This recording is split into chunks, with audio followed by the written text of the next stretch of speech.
The question of whether the Knights Templar reached the Americas long before Christopher Columbus has sparked fascination and controversy for centuries. The Templars, formerly known as the Poor Fellow Soldiers of Christ and of the Temple of Solomon, emerged in the early 12th century as a religious and military order devoted to protecting Christian pilgrims traveling to the Holy Land. Over time, they became one of the most powerful institutions in medieval Europe, building a vast financial and logistical empire that included castles, estates, and an independent fleet.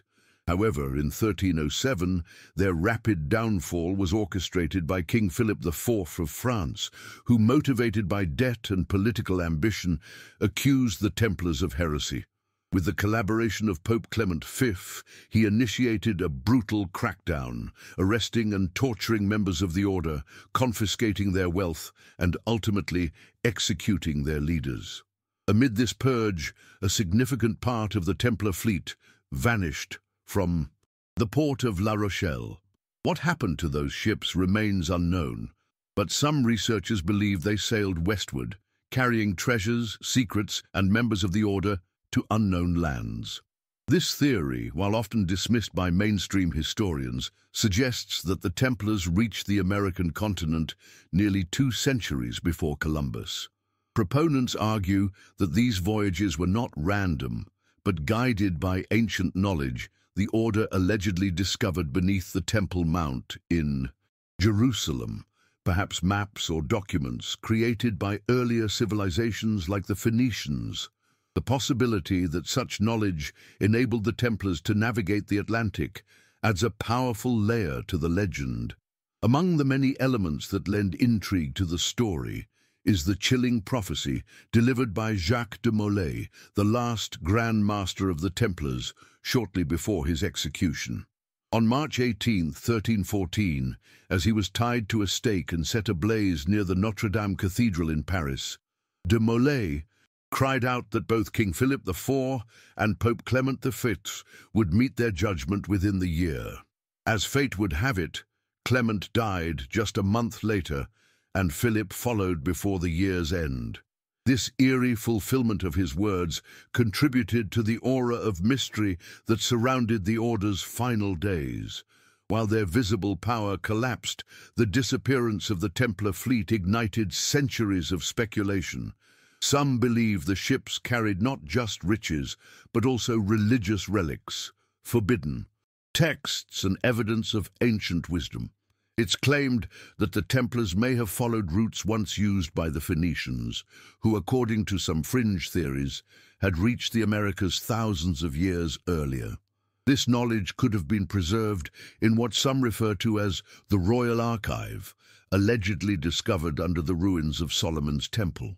Supporting this narrative are curious reports from Spanish conquistadors who, upon arriving in parts of Mesoamerica like the Yucatan Peninsula, heard native accounts of earlier visitors, pale-skinned men who taught them new techniques and bore symbols unknown in the New World. Were these mysterious figures survivors of the Templar fleet? If so, it would mean that a shadow legacy of European influence existed in the Americas long before official discovery, one intentionally buried beneath centuries of rewritten history. The mystery surrounding the vanished fleet of the Templars is not confined to mere legend. It finds resonance in physical structures and artifacts scattered across the American continent. One of the most often cited examples is the Newport Tower in Rhode Island, a stone structure whose origin remains disputed to this day. Officially labeled a colonial-era windmill built in the 17th century, the tower exhibits architectural features uncommon for the time and place, such as rounded arches and thick stone columns, that some believe align more closely with medieval European construction, particularly that favored by the Templars. Historians like Andrew Sinclair have theorized that the tower was erected by Scottish Templars under the leadership of Henry Sinclair, a nobleman allegedly connected to the order. According to this narrative, Sinclair embarked on a voyage to the New World nearly a century before Columbus, and the tower was part of a network of markers or outposts created by his expedition. While carbon dating places the mortar used in the tower's construction between 1635 and 1698, supporters of the Templar theory argue that earlier structures could have been modified or rebuilt by later settlers, masking their true origin. Additionally, carvings and symbols found in the tower's design are interpreted by some as Templar crosses or Masonic emblems, reinforcing the connection between Sinclair's lineage, the Templars, and early transatlantic exploration. Though critics dismiss such claims as pseudo-history, the Newport Tower continues to fuel speculation that remnants of a forgotten voyage lie hidden in plain sight, waiting to be acknowledged by a world too quick to accept the official narrative. The story of Henry Sinclair, Earl of Orkney, lies at the center of these transatlantic Templar theories. Born in the mid-14th century into a family with supposed ties to the suppressed order, Sinclair inherited titles and naval influence that positioned him uniquely for maritime exploration. According to advocates of the theory, Sinclair did not act alone. He is said to have commissioned the Venetian navigators Antonio and Niccolo Zeno, whose letters and maps from the late 14th century describe a journey across the North Atlantic to unfamiliar lands. These documents, though controversial and considered by many scholars to be fabrications or later inventions, contain surprisingly detailed descriptions of coastlines and settlements that some interpret as references to parts of eastern Canada. The notion that Sinclair reached what is now Nova Scotia and interacted with native populations is further supported by oral traditions and stone carvings in the region.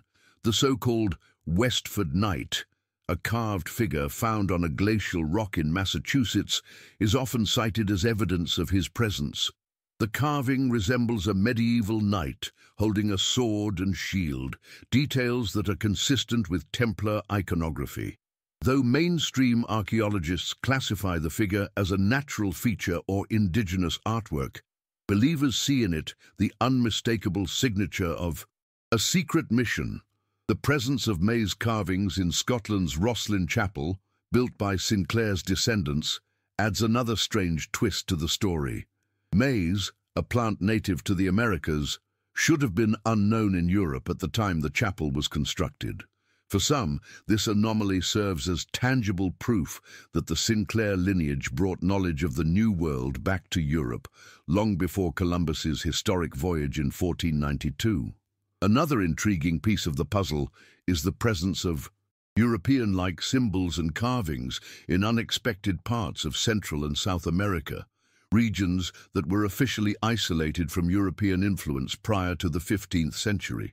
Anthropologist Jacques de Maillet, a controversial figure with ties to nationalist ideologies, claimed to have discovered compelling evidence of pre-Columbian Templar activity in areas of Argentina, Paraguay, and Brazil. According to de Maillet, who led several expeditions throughout South America in the 20th century, members of the Templar order arrived on the Atlantic coast of Argentina and traveled inland to exploit silver mines in Bolivia. He even alleged that he had uncovered molds used to cast silver bars, inscribed with Templar crosses and symbols, deep within the Paraguayan wilderness. Though his findings have been widely dismissed by academic institutions due to his affiliations and lack of verifiable documentation, they continue to attract interest among independent researchers and amateur historians. His accounts are often combined with other reports, including ancient petroglyphs in Nicaragua that appear to depict armored, bearded men wearing conical helmets, figures that resemble European knights more than indigenous warriors. Supporters argue that these images could only have originated from direct contact with foreigners who arrived long before the Spanish. These kinds of anomalies raise a critical question. Are we ignoring a deeper layer of history, one that predates our accepted timeline of European exploration? If these sightings and symbols are authentic, they may point to a lost chapter of transatlantic contact that redefines the narrative of who first touched American soil from the Old World. Further support for this revisionist narrative can be found in the mysterious disappearance of the Templars' vast treasure. After the arrest of many of the Order's members in 1307, royal agents attempted to seize all Templar assets, but large portions of their wealth, including gold, religious relics, and documents, had already vanished. Testimonies from the subsequent trials suggest that key figures within the Order had advance warning of the arrests. One such account comes from Jean de Chalon, a Templar who claimed under interrogation that Gerard de Villiers, preceptor of the temple in France, escaped from Paris with an enormous treasure and 18 galleys, setting sail into the unknown. The port of La Rochelle, a known Templar naval hub, is widely believed to have been the departure point. From there, some theories claim the fleet could have headed south to the Iberian Peninsula, then west across the Atlantic, using ancient Phoenician routes preserved in the Templars' secret archives. The secrecy surrounding this voyage was so intense that no confirmed sightings or interceptions were ever recorded. Some speculate that the ships may have reached islands like the Azores or Canaries, which were later stopping points for Columbus before continuing toward the American mainland. In fact, some of Columbus's own navigational choices appear oddly similar to those supposedly taken by the Templar fleet, furthering speculation that he might have had access to preserved knowledge passed down through hidden channels. If so, Columbus's journey was less a discovery than a recovery, following in the wake of ships that crossed the ocean under a crimson cross long before 1492. One of the most compelling elements in this historical web is the alleged discovery of ancient navigation charts hidden beneath the ruins of Solomon's Temple in Jerusalem. According to certain fringe historians, the Knights Templar conducted extensive excavations during their nearly 7-decade presence on the Temple Mount. While officially there to defend the holy sites and protect pilgrims, many believe the Templars were secretly searching for and found artifacts and knowledge left behind by ancient civilizations. Among these discoveries, as the theory goes, was a collection of maps and scrolls originating from the time of King Solomon, describing how Phoenician sailors navigated to a distant land across the Western Ocean. This information, preserved and guarded by the Templars, could have included astronomical alignments, currents, and even the concept of a morning star that guided their path to a continent known as La America. Such details may sound like the stuff of legend, but they appear repeatedly in Templar folklore and have been integrated into various speculative works on pre-Columbian transatlantic travel. If these documents truly existed, they would have allowed the Templars to undertake a well-calculated journey rather than an aimless escape. Their knowledge of maritime routes, bolstered by their contacts with Mediterranean seafarers and possibly enhanced by rediscovered Phoenician science, would have made them uniquely qualified for such an expedition. These were not aimless wanderers, but disciplined men with resources, purpose, and perhaps most importantly, a secret to protect. The idea that their voyage was one of design, not desperation, is a key point in this alternative history. The connection between the Templars and the Phoenicians may seem speculative, but it gains traction when one considers the maritime sophistication of both groups. The Phoenicians, whose influence peaked around the first millennium BCE, were master navigators who established trade routes across the Mediterranean and possibly beyond. According to some interpretations, the Templars inherited or rediscovered these nautical skills, allowing them to operate a vast and efficient fleet from ports like La Rochelle.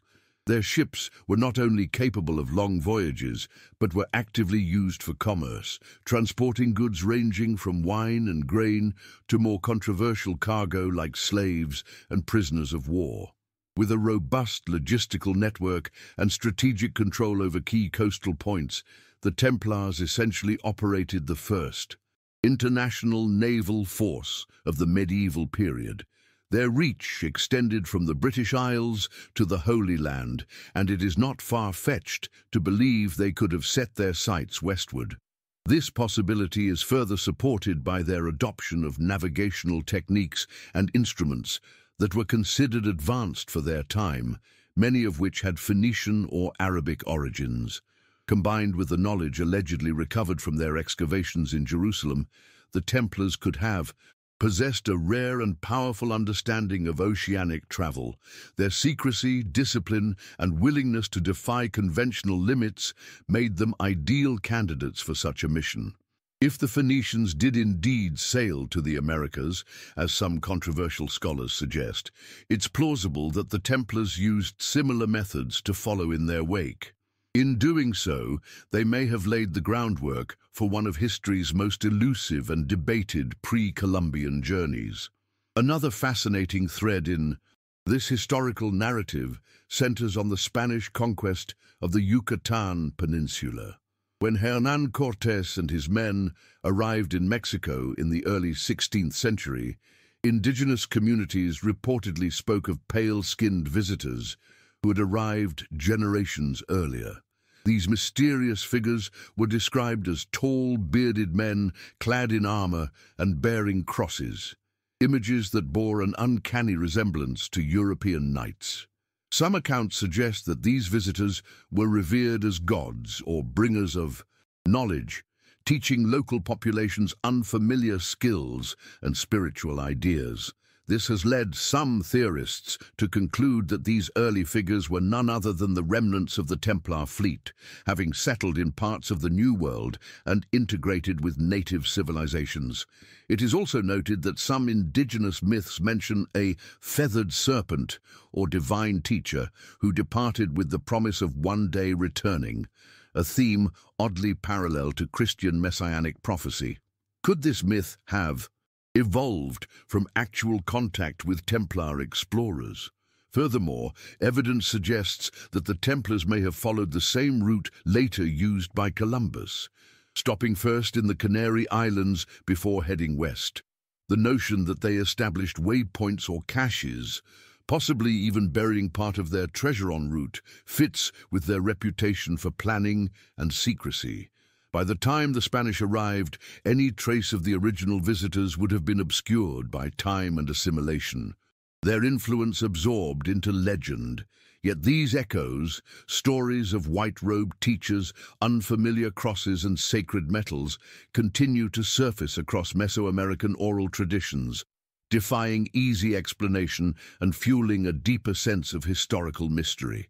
Adding further complexity to this narrative is the controversial role played by Fernando Arroyo Duran, president of the Society of Templar and Medieval Studies in Argentina.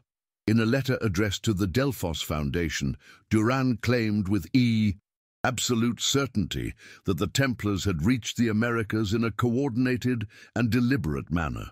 According to him, the expeditions were not acts of exile or desperation, but calculated missions launched from strategic ports such as La Rochelle in France and Noya in Galicia, Spain.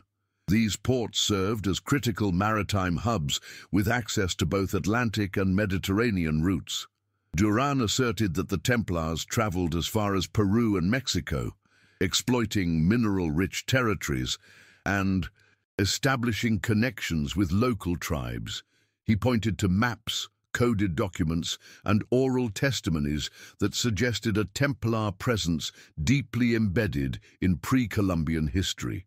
One of the most intriguing elements he cited was a document allegedly written by Venetian navigator Niccolo Zeno in 1458, which describes with remarkable detail the coastline of Veracruz, almost a century before the region was officially charted by Europeans. Duran believed these journeys were backed by Prince Henry Sinclair of Scotland, a figure already associated with early American exploration. This scenario paints a picture of coordinated transatlantic missions involving European nobles, navigators, and perhaps even members of secret orders like the Templars.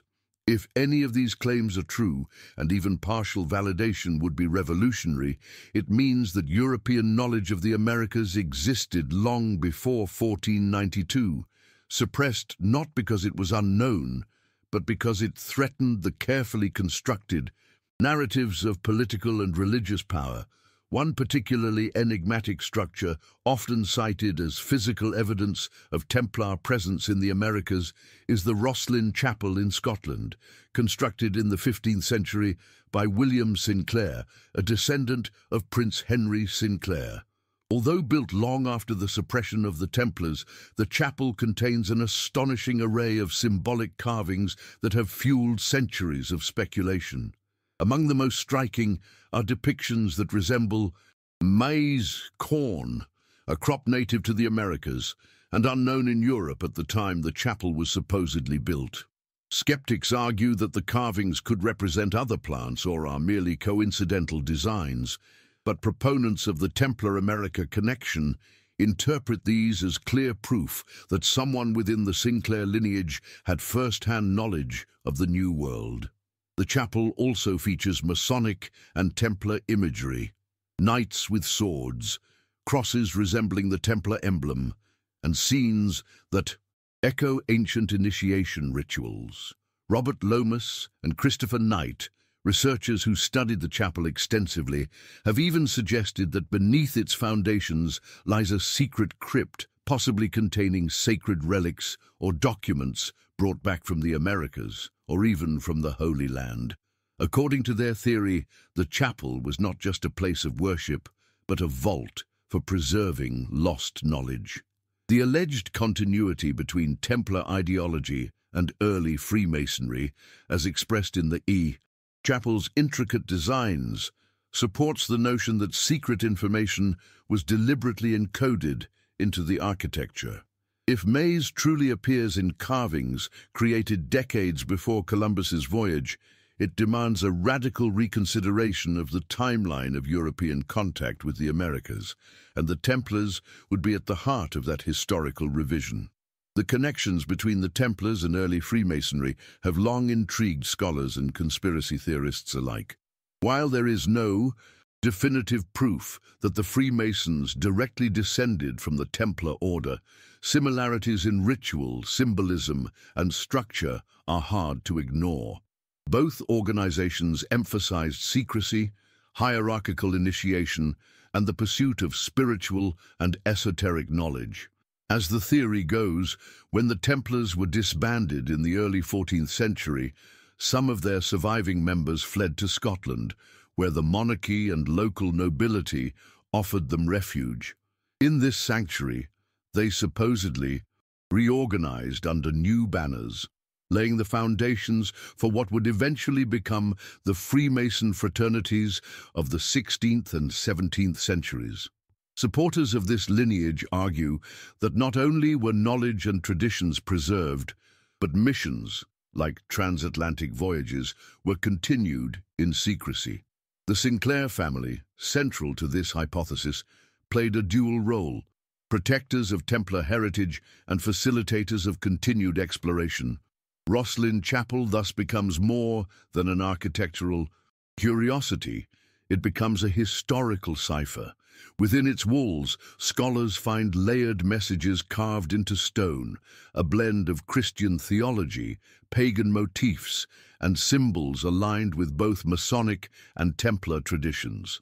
The merging of these ideologies, some say, is evidence of a deeper mission, a quiet, coded campaign to transmit ancient wisdom across generations.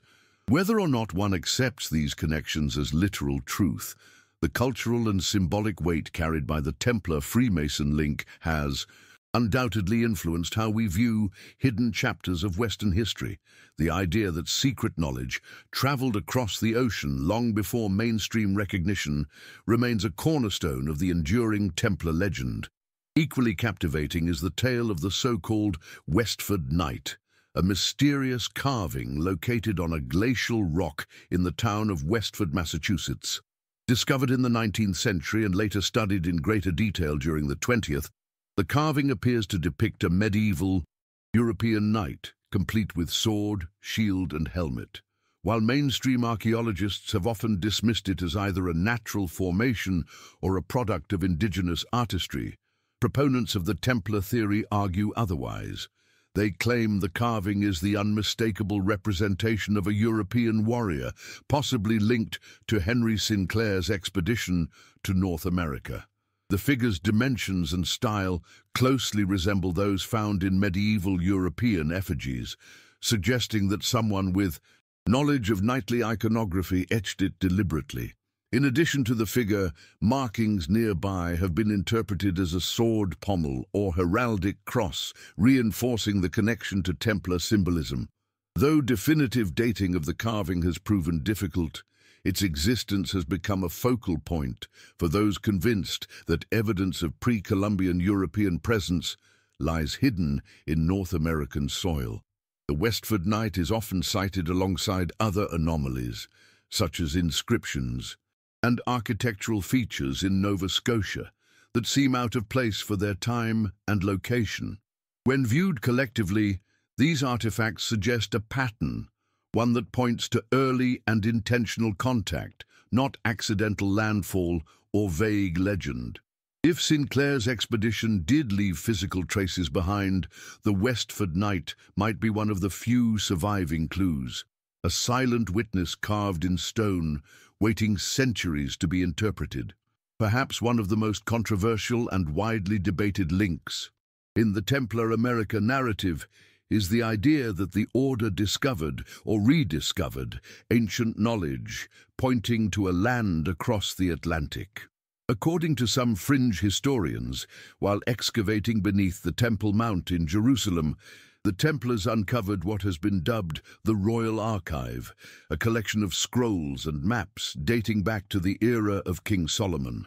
These documents, it is said, detailed journeys taken by Phoenician sailors to a lush and resource-rich continent far to the west. The texts allegedly included celestial navigation charts, directions based on star positions, and records of trade with unknown peoples. This theory, although unsupported by concrete archaeological evidence, is bolstered by the Templars' well-documented interest in ancient wisdom and esoteric knowledge. They were not just warriors. They were also scholars, engineers, and record-keepers, trained in multiple disciplines and fluent in the languages of learning. If such a discovery had been made, it's plausible that the Templars would have kept it secret, using it only when their survival depended on escaping persecution. According to this line of thought, their departure from France in 1307 was not a retreat, but an execution of a long-prepared plan to reach the lands described in those ancient texts and preserve their legacy away from the reach of kings and popes. The notion that such profound knowledge may have traveled quietly across oceans, hidden beneath sails marked with the Red Cross, adds a compelling layer of purpose to the Templar exodus. It turns their disappearance into a mission, not a mystery. As the story deepens, attention often turns to how the Templars, had they survived and reached the Americas, might have interacted with the native populations they encountered. Historical accounts from the Spanish conquest mention tribes that spoke of earlier visitors, men who brought advanced tools, who wore shining armor, and who spoke languages foreign to the region. In some cases, these strangers were even said to have left behind temples or stone structures that did not match local building traditions. In Mesoamerican mythologies, the arrival of bearded gods who taught astronomy, agriculture, and medicine is a recurring theme. These tales have been linked by some researchers to possible Templar visitors, especially given the Templars' architectural knowledge and spiritual discipline. Such legends, when stripped of mythological embellishment, could represent cultural memories of foreign contact. Additionally, linguistic and genetic studies have, in rare instances, identified anomalies in isolated communities, traits or words that seem to have no clear indigenous origin.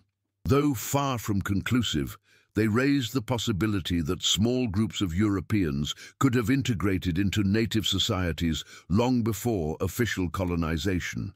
If the Templars did arrive, it's likely they didn't attempt to conquer, but to disappear, to blend in, protect. Their knowledge and possibly guide certain developments in secret. Their mission would not have been about dominance, but preservation. The idea of the Templars living in anonymity among ancient American peoples reimagines them not as relics of a failed religious order, but as stewards of ancient wisdom, ensuring that sacred traditions survived through adaptation rather than resistance. It's worth noting that the Templars' wealth and influence were not simply military or political.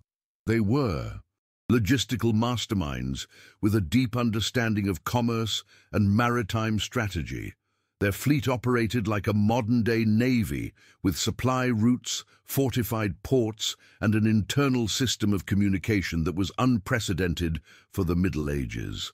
They managed vast tracts of farmland, produced wine and grain in massive quantities, and traded across multiple regions with remarkable efficiency. This economic engine allowed them not only to support military campaigns, but also to invest in exploration. Their independence from monarchies, combined with papal protection, gave them the freedom to pursue long-term goals without interference, until, of course, those very strengths turned them into targets. Their eventual downfall came not because they failed, but because they succeeded too well. By the time of their persecution, they had become creditors to kings and rivals to thrones. King Philip IV's plan to erase his debt by destroying the order may have succeeded in court, but perhaps not entirely in practice. If the Templars anticipated their demise, as many suggest, they would have prepared an escape, an organized withdrawal of wealth, knowledge, and personnel. The disappearance of their fleet from La Rochelle fits this narrative perfectly.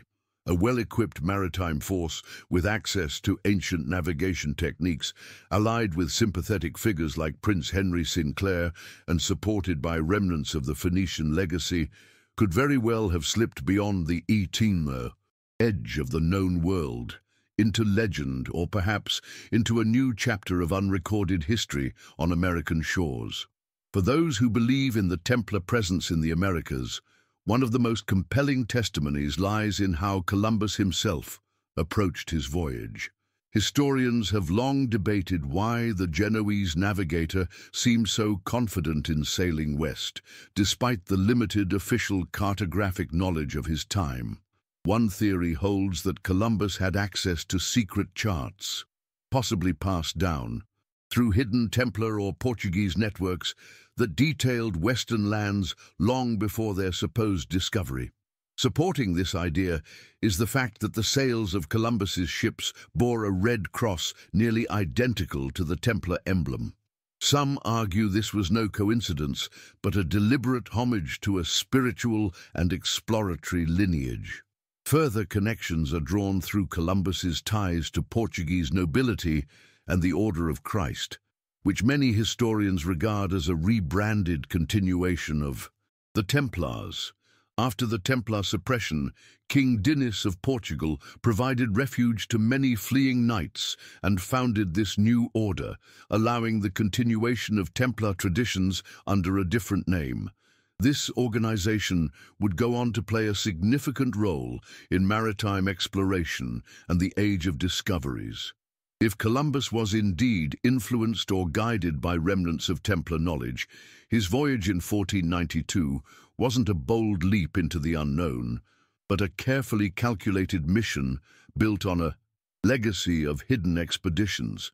It reframes the narrative not as the beginning of European contact with the New World, but as a continuation of a path blazed in secrecy, protected by oath-bound men who had vanished from Europe but never stopped pursuing their purpose.